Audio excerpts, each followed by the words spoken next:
gosh, doesn't this look relaxing? Laying by the beach, playing in the sand, and soaking up the sun? I mean, who wouldn't enjoy going for a tan in the beach right now with all the stress from finals? Maybe you could also play a game during the hot sunny day. Well, what about now? Does it still look fun? Sunburns caused by sun exposure can lead to skin cancer, but even UV exposure alone can raise skin cancer risk even without causing sunburn. So maybe you should think about it next time you go tanning. Skin cells are always generating new cells to repair the damaged ones and grow. Genes in the cells have a special coating that controls the cell's division. If any of this coating is damaged or has a mutation that cannot be properly repaired, it could cause the cells to divide uncontrollably. That is how tumors are formed. Not all tumors are cancerous, but if they are cancerous, they can spread. Miss Aguirre, the doctor is ready to see you. Thank you. Good afternoon, doctor. Good afternoon, Miss Aguirre. So the test results are back in, and I'm afraid I have some terrible news. It seems you have been diagnosed with melanoma. What's on, Mommy? Melanoma, the most dangerous form of skin cancer, is usually caused by ultraviolet radiation from sunshine or tanning beds. Because skin cancer can be hereditary, especially melanoma, Stibali's son, as seen in the previous video, has a likelihood of getting melanoma. So it is important to get checked up if your family has a history of skin cancer.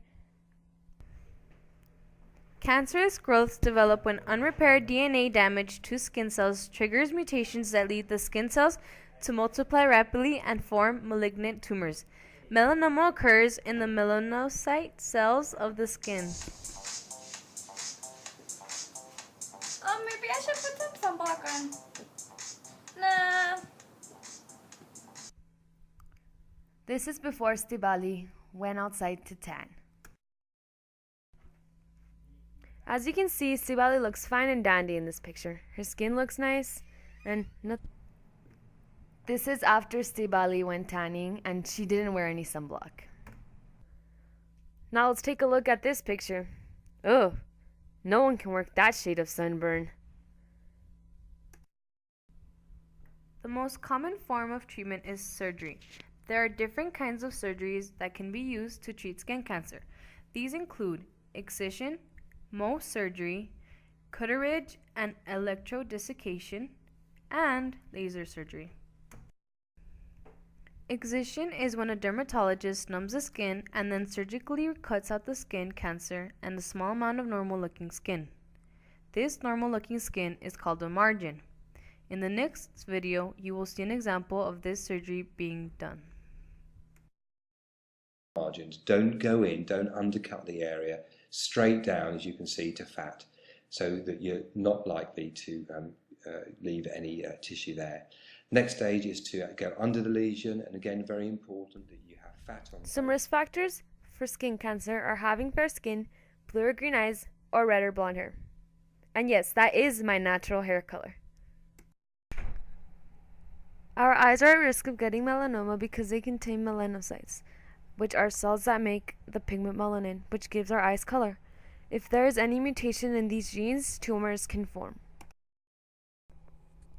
Here in Mission, since our school isn't a building, and we don't have much shade, and we walk outside from class to class, we all know we're more exposed to the sun, which makes us more prone to sunburn. So it is important for us to practice effective sun protection and wear sunblock on a daily basis. Especially that shirtless kid. He needs to cover up.